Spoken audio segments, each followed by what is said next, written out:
Hello there. What is going on, everyone? Today we're going to be taking a look at the Inquisitors again from the Jedi Hunters pack for Star Wars Shatterpoint. Very interesting stuff today. These are the first ever, ever, like game's been out for 10 years. But yeah, the first revealed instance of supports that are singular instead of like a double support, right? So the Inquisitors are going to be coming to the game. There's not little stormtrooper underlings. You're getting, a single Inquisitor for your support role, which means smaller builds, less miniatures, but they're still giving you some pretty cool options by having multiple supports in the same pack, which is a very interesting way of kind of running an Inquisitorious build. So we're going to talk about that today. If you guys are new here to the channel, little admin stuff real quick. We are doing a big $50 Amazon gift card giveaway, which can help you get an expansion of your choice. So if you wanted to win in the Jedi Hunters pack, that's one way to do it. All you have to do to enter to win that giveaway is be a subscriber and leave a comment on this or one of my videos. I want to know some of your favorite red lightsaber wielders. Do you like Inquisitors? Do you like the Sith? Do you like Old Republic folks like Revan, or do you have like maybe a video game character that you really liked that used to be in a game called The Force Unleashed? That you'd hope would come back into canon. Well, let's talk about it. But yeah, so Inquisitors we're talking about. We already talked about some. Plus, we also have the Vader and Obi-Wan pack, the You Cannot Run pack. It's going to be really cool because you're getting two supports here. And so in this pack, you have your primary, your secondary, and you can do one support. Then you can take that other support and put that with Darth Vader, who is also Inquisitorious. And then Obi-Wan Kenobi if you want, or anyone else. You have some options there. So you can basically do like a full semi-Inquisitor kind of build. I love it. I love it. So let's take a look at these guys today. We've got the fifth brother. He's going to come with two head options. They have said they'll be kind of like the Star Wars Rebels looking head option, and then also the Obi-Wan Kenobi head option. So if you want more of the cartoony, more of the Oni sort of demonic face, or if you want the more human face, you're going to have both of those options, which is going to be pretty cool. I like having options. I think I'm going to go with whichever one looks easier for me to paint. So I'm gonna have to kind of make an on the spot decision when the time comes. Fifth brother is a supporting unit, singular. If you'll notice the single little meeple kind of parentheses symbol after supporting unit. We haven't seen that before. We did know it was coming though. Well, that's kind of cool. He's going to be 4 points, and he is dual era. This means that he can work with all Clone Wars stuff as well as Galactic Civil War stuff, which is very, very cool. Only those two eras, though. It's going to be real interesting if we ever get more eras than that. I know that I was playing Shatterpoint recently, and somebody remarked on one of the cards, "It's like, man, Hondo Anaka is on the cards," and I'm like, "That's right. They did talk about Hondo Anaka."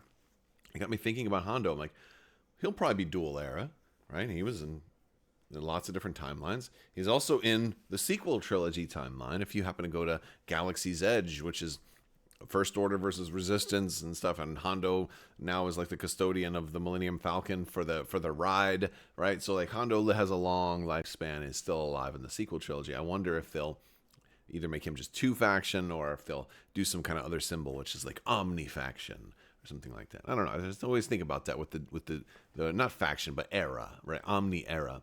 I wonder if they'll do something like that. It'd be pretty cool. Fifth brother has quite a bit of abilities for support. And it's sort of a trade-off because you're only getting one miniature.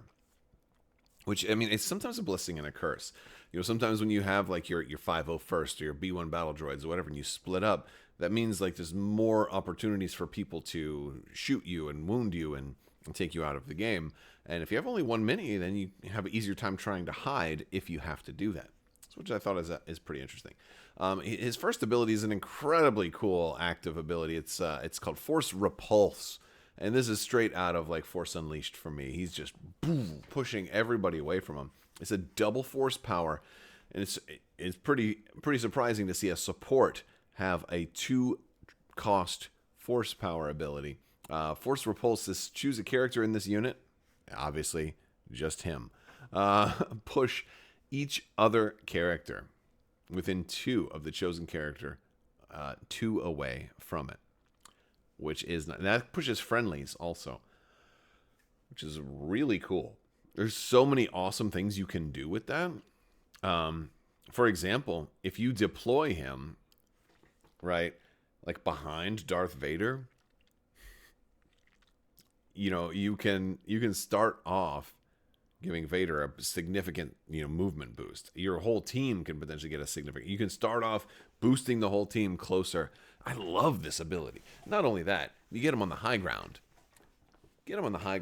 And then all of a sudden, you can knocking people off, pushing people down, saying get away from the objective. It's so good. It's so cool. You don't even have to attack with this guy. Just get him in position.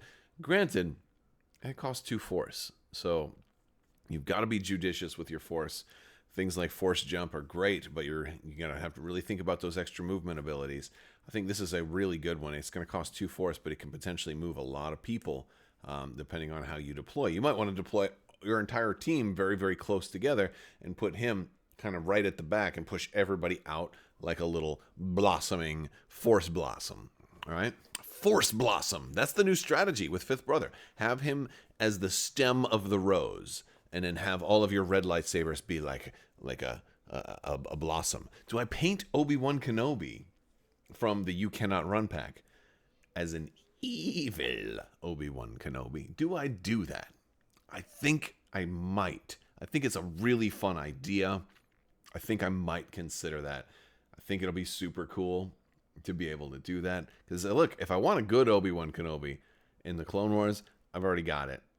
I've got General Obi-Wan Kenobi, right? I don't know. It's cool. Anyway, Force Jump.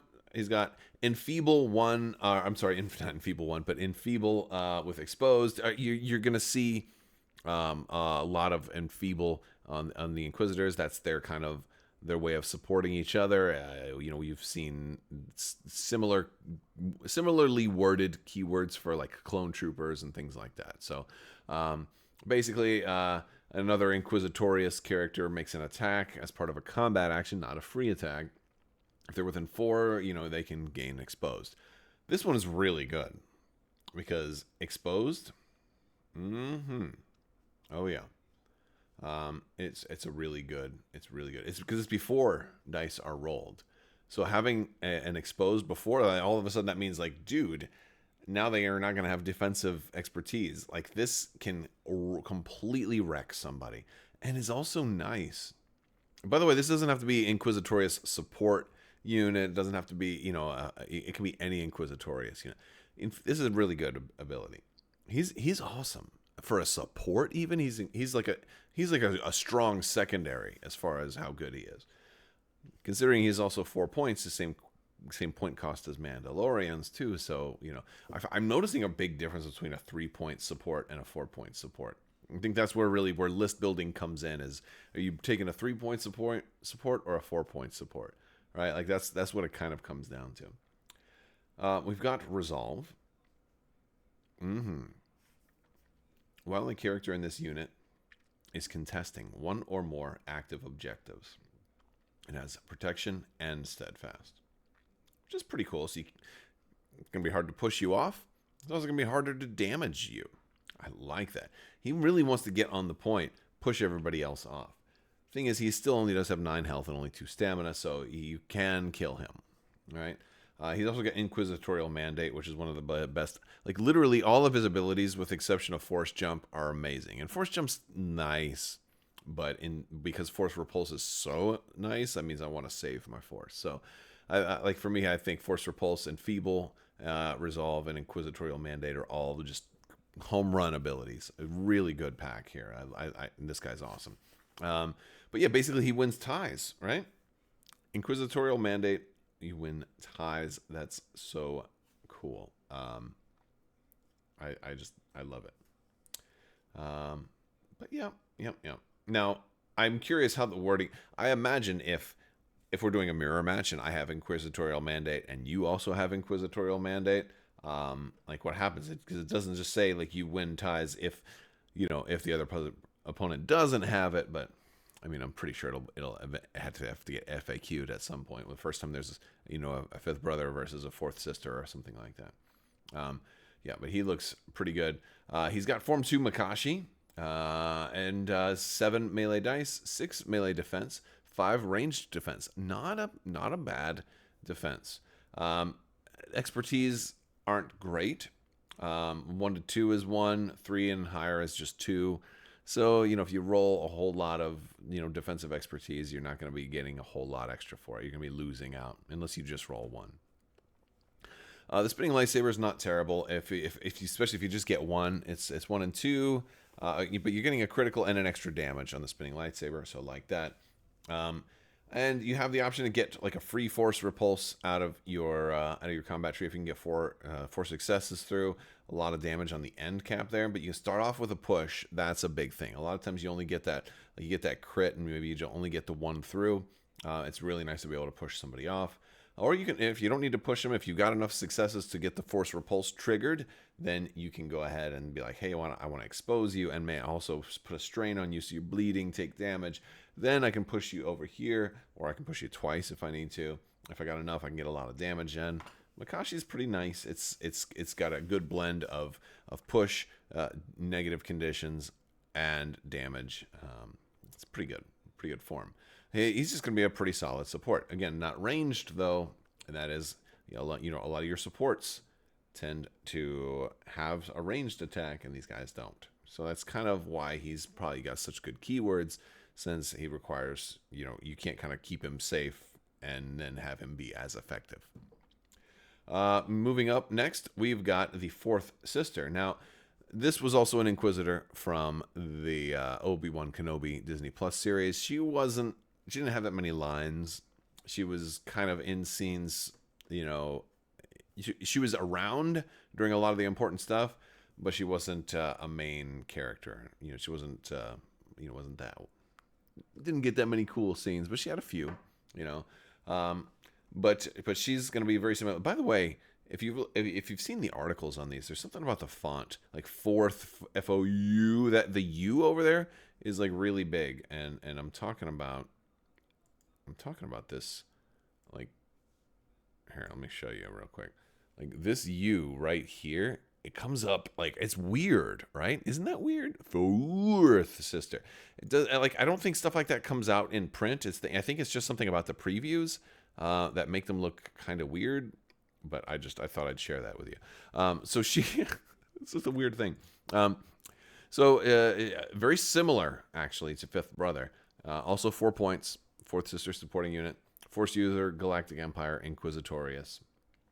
Like the base, all the exact same stuff as Fifth Brother as far as keywords. She has Force Jump also. She has a different Enfeeble.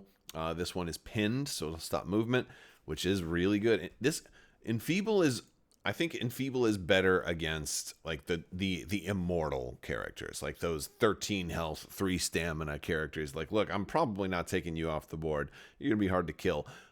Maybe I can at least, deny you your movement so you can't get to where you need to get to. Enfeeble's huge for those hard to kill primaries, right? Whereas Expose is really good for anybody that you think you can kill, or just you're trying to get enough successes in your combat tree to get a free movement or something like that. But I really like Enfeeble in this case. It's good for different cases. She also has Force Pull, which is going to be different than Force Repulse because it's pulling you towards you. All right. So choose a character in this unit. Obviously, just her. They have to be within 3, and then you're going to pull them 2. It's not the first time we've seen this type of mechanic show up in the game, but it's a useful ability. And it gives you a different strategy. I still prefer Repulse. I'll probably take Fifth Brother 9 times out of 10. But Force Pull only costs 1 force here, as opposed to having to use Force Repulse, which costs 2. You can make Force Pull work. She also has Inquisitorial Mandate, which again is going to break those ties. You're going to win. She also has a Swift Retreat. This one's kind of cool. When she's wounded, after the effect is resolved, one character in this unit may reposition, and that's a full advance move regardless of engagement. So it allows her to get to, like, it's weird. It's like you're already wounded at this point, so why, like why are you worry? I mean, I guess you're kind of setting up for the eventual future. Um, it's situationally good, but it's not going to be always that great, because I mean, I guess it's better if you know that her card is coming. Maybe you want to activate her twice. Maybe you got her card coming. It's like, oh, you know what? I put her out early and somebody killed her. Good, because now I can put her in the perfect position, and then I can activate her with that card that I have in reserve. Or maybe I know my Shatterpoint card is coming up soon.